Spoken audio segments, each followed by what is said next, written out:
Some moments reveal themselves only after lingering long enough to notice the small shifts.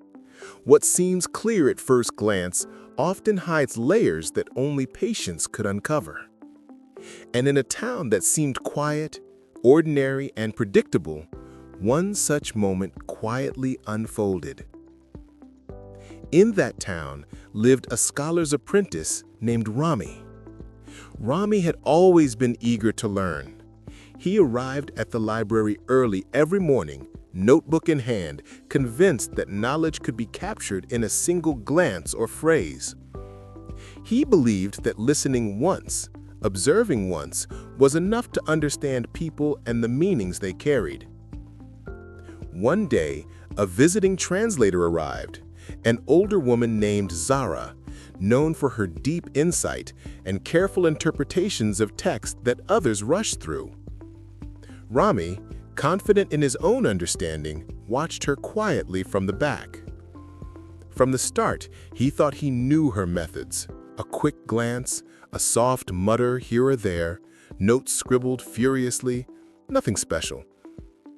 At first, Zara appeared slow. She paused over words most would have skipped.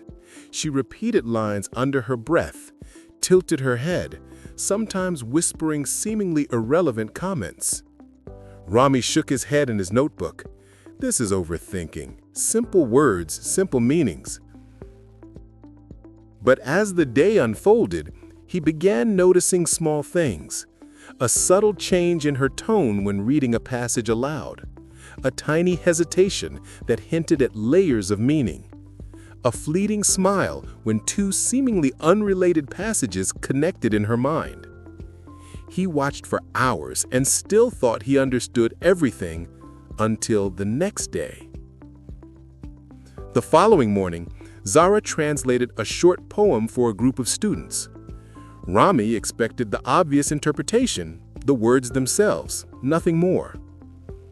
Instead, Zara lingered on a single phrase, tracing its roots, showing how the same word could mean different things depending on context, history, or even the speaker's intent. The students leaned in, mesmerized. Rami scribbled furiously, but realized something strange.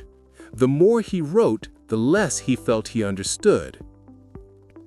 A line that seemed simple yesterday now vibrated with multiple interpretations. A word he had thought he knew now echoed with history, culture, and nuance. And slowly, the realization began to settle in. Understanding someone's words required more than just listening.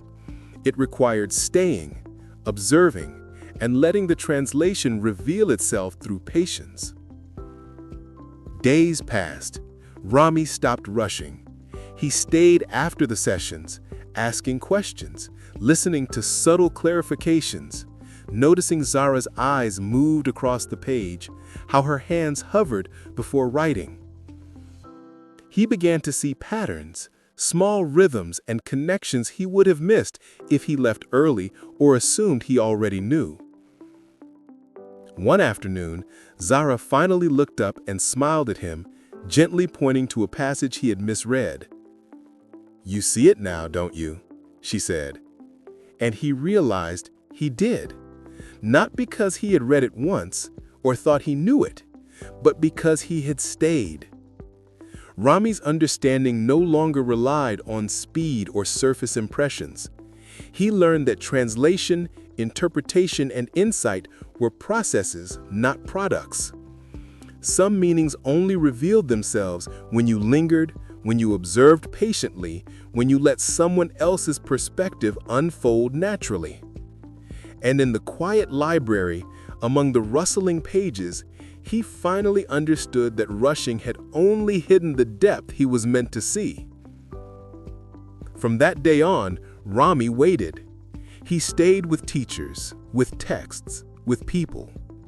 He let the subtlety show themselves slowly, layer by layer. Because some truths, some understandings were only revealed to those who lingered long enough to notice them.